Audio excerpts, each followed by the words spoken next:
is set to change for everyone, including members of Congress and their staffers. Chief National Correspondent Jim Engel has that story.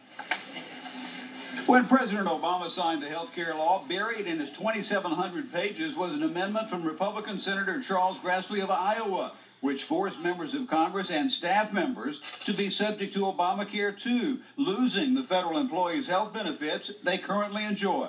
So the original idea was that Congress shouldn't be exempted from Obamacare. The people should have to eat their own cooking, so to speak. But many lawmakers and mid-level staffers make too much money to qualify for much in subsidies on the exchanges, so some are reported to be thinking about retirement in order to keep their current plan. If we are unable to repeal the bill, many members of Congress and their staffs will simply be unable to sustain their families and their needs and will go seek employment somewhere else. I believe this will happen. Nevertheless, one Democrat agrees that lawmakers should eat their own cooking.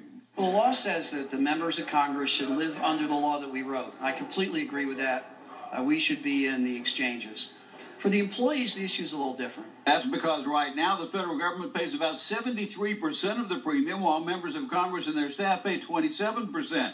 If staff members of medium income are forced into the exchanges, the cost for them may rise sharply because some make too much money to get as much in subsidies as they now get from federal insurance. That means many congressional aides would have to pay far more, while other federal employees doing similar jobs would not.